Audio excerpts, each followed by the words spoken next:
बिस्मिल्लाहिर्रहमानिर्रहीम। Dear students, fat and oil technology में start के कुछ इंट्रोडक्टरी टॉपिक्स और प्लांट ऑयल्स कैसे एक्सट्रैक्ट किया जाता है या एक्सप्रेस किया जाता है ये हमने पढ़ लिया है। नेक्स्ट स्टेप हमारा है रिफ़ाइनिंग। रिफ़ाइनिंग एक बहुत ही इम्पॉर्टेंट और क्रूशियल स्टेप है।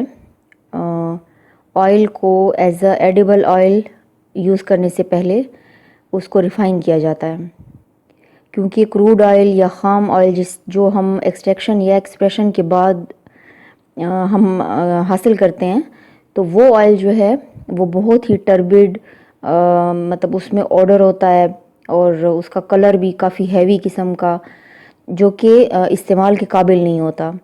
तो इस वजह से हम कुछ स्टेप्स हैं जिसमें रिफ़ाइनिंग आज हम पढ़ेंगे, तो उसके ज़रिए जो है हम उसको ऑयल को खाने के काबिल या किसी भी प्रोडक्ट में इस्तेमाल के काबिल बनाते हैं।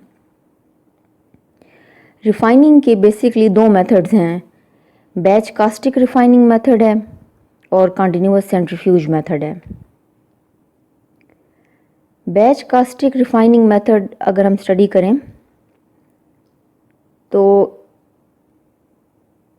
इसमें क्रूड ऑयल जो है ये ओपन केटल या टैंक्स जो कि एजिटेटर्स जिनमें इक्विप्ड होते हैं और उनमें स्टीम कॉइल्स जो है उसके साथ वो इक्विप्ड होते हैं, ठीक है, थ्रू जैकेट।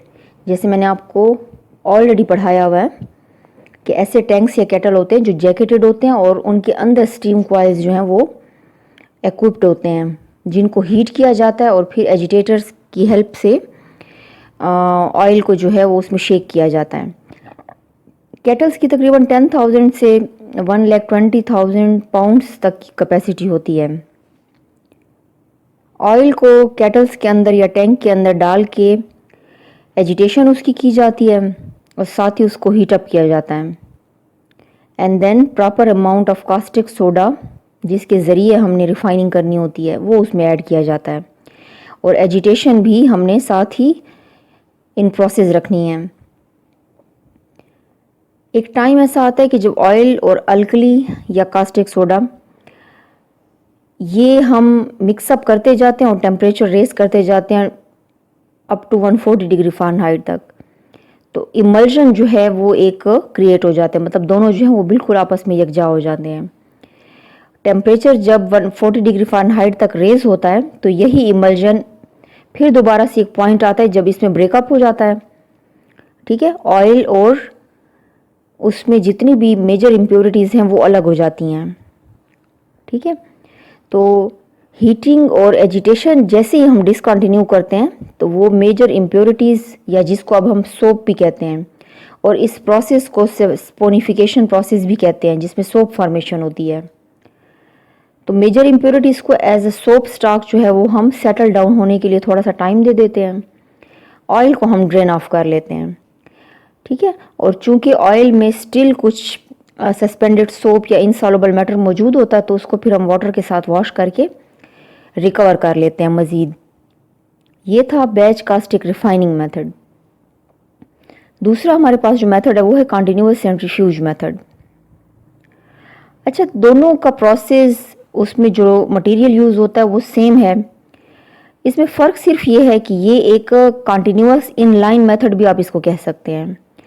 जैसे ये मैंने ये पिक्चर में भी आप देख रहे हैं कि इसमें इनलाइन यूनिट सारे लगे होते हैं, और इसका एडवांटेज ये है कि इसमें शॉर्ट कांटेक्ट टाइम होता है ऑयल और कास्टिक सोडा के बीच में, जिससे न्यूट्रल ऑयल की स्पोनिफिकेशन कम हो जाती है और लॉस जो है वो हमारा कम होता है और बेटर कीपिंग क्वालिटी भी हमें हासिल होती है ऑयल की। इसमें ऑयल जो है वो पंप किया जाता है हाई स्पीड मैकेनिकल मिक्सर्स में सबसे पहले, जहाँ पे मैकेनिकली जो है कास्टिक सोडा और ऑयल जो वो मिक्सअप होते हैं। मिक्सचर वहाँ से ट्रैवल करता है फिर हीट एक्सचेंजर्स की तरफ, जहाँ से टेम्परेचर रेस किया जाता है 140 से 140 डिग्री फ़ारेनहाइट तक, ठीक है। ये सारा काम मैकेनिकली होता है और यहाँ पे आके फिर ब्रेक, या जो ऑलरेडी मैंने आपको बैच कास्टिक में पढ़ाया था कि इमल्शन की फॉर्मेशन के बाद फिर ब्रेकअप हो जाता है ऑयल का और सोप स्टॉक का।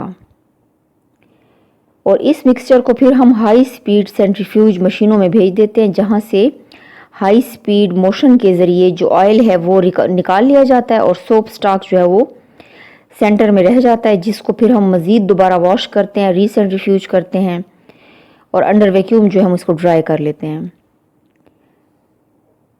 तो ये मेथड था हमारा कंटिन्यूअस सेंट्रीफ्यूज मेथड। इसमें अगर कहीं पे कोई क्वेश्चन हो या कहीं पे कंफ्यूजन हो तो आप पूछ सकते हैं। Thank you.